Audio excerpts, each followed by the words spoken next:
Good evening students, welcome back. I am making this video for standard 10. Subject is history, name of the chapter is nationalism in Europe, and this is the fourth part of my video. The previous part we have discussed about the unification of Italy and the important role that were played by for the unification, the important role that were played by the three personalities. So these were Mazzini, Garibaldi and Cavour. Now in today's part we will discuss about unification of Germany. Now, as I already discussed previously, that at the time of Napoleon, Germany was divided into several provinces, and each province had their own political structure. Now it is just said that previously all the provinces of Germany, they were not unified, and neither they had any good relations with each other. Prussia was one of the strongest province and one of the biggest as well as the strongest province of Germany. But because of their non-unification, as they were not united, these provinces were ruled by Austria. Those provinces were ruled by Austria. Now, on that time, Austria was a very powerful country. Austria was a very powerful nation, a very powerful kingdom. And it used to rule many parts of Europe. Napoleon, when he conquered Germany, he has transferred many rules that we had already discussed before. Now earlier, it is said that Germany was divided into more than 200 provinces. But when Napoleon came to power, when Napoleon annexed Germany, Napoleon had concealed these 200 provinces into 39 provinces. Earlier kingdoms were 200. And after Napoleon, he converted them into 39 states. Now, there was a factor of unification, but unification came in the mind of Bismarck. Now, who is this Bismarck?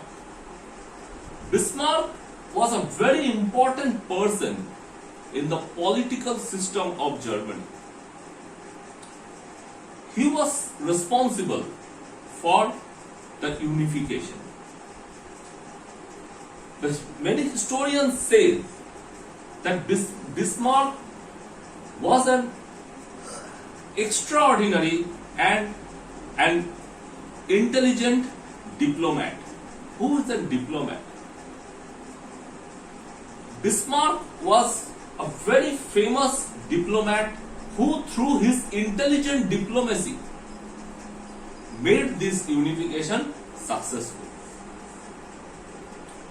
Now, diplomacy means what? Diplomacy means the smart decisions, the smart ideas, the smart decisions, political decisions that were taken in a smart way, in a clever way, in an intelligent mind, so to protect a nation.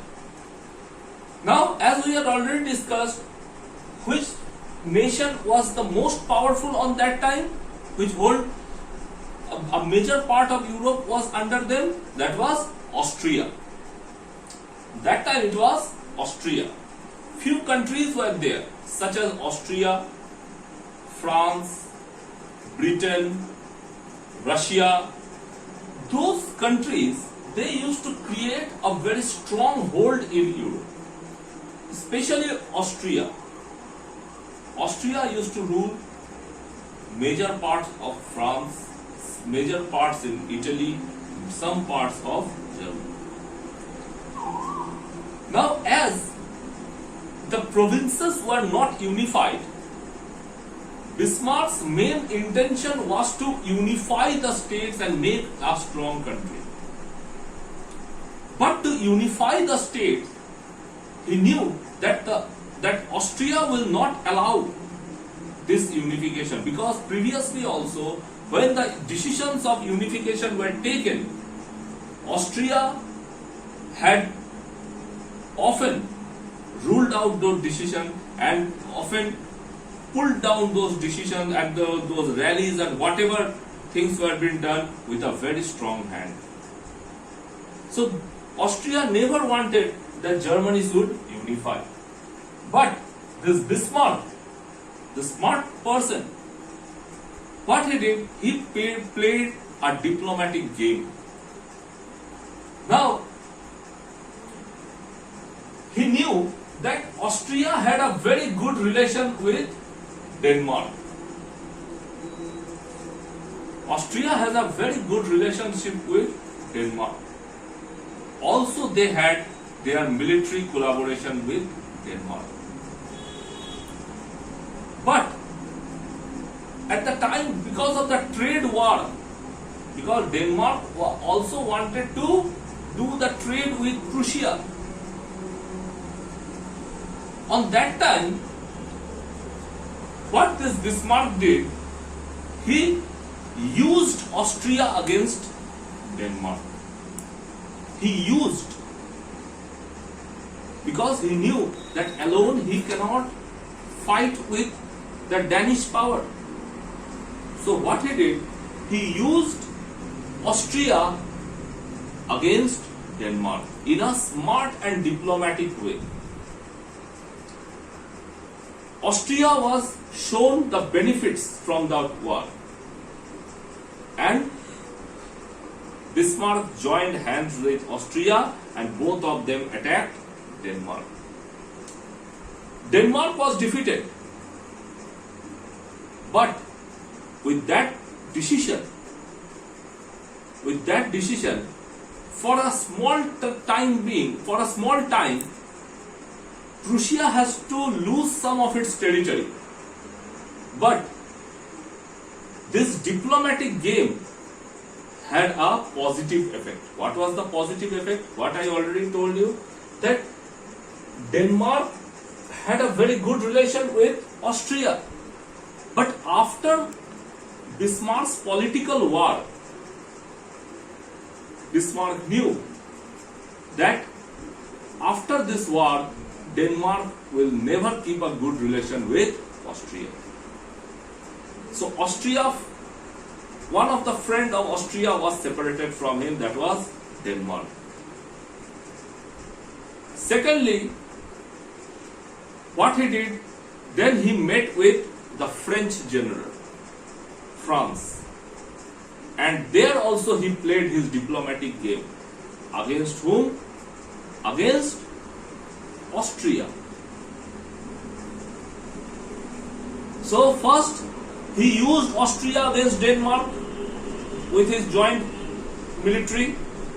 Denmark was defeated. Austria was given the gift, maybe a small part of his province of Germany was given as a gift to Austria for the time being, because Bismarck knew that what is going to be his next step. Then what he did, he went and joined hands with France, and both of them attacked Austria. So this was the political diplomacy with the clever ideas, what he did, he got freedom from Austrian rule, especially the southern side of Prussia, the southern part of Germany became free, but the northern part was still under French rule. But slowly and steadily, as the feeling of nationalism started to develop, now one part of the country has got freedom, northern part was still under French rule. What was done on that time? That the feeling of nationalism was there. Even by seeing the unification, the southern states were unified. By seeing the unification, the northern states also started to come together. And with a strong collaboration, when the northern states came together, with a strong collaboration, with a strong army, what Bismarck did, he diplomatically, he defeated France. I'm not telling through war, but it was a diplomatic victory. France had to surrender his major part, such as Alsace and Lorraine. Those areas were being surrendered to Germany through a particular peace treaty through which the war was ended.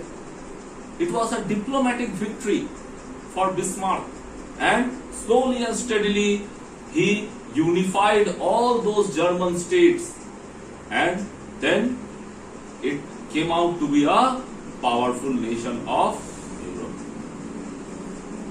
So this was Bismarck's clever and diplomatic game, what he used against the other nation, especially against Austria, to get unified and make Germany a strong nation. So today we have discussed about the unification of Germany, we have discussed about the war with Denmark, war with Austria, war with France. So all these things we had discussed today. So the next part, I will release the next part, that will be part 5 very soon. Till then, stay home, stay safe and take care.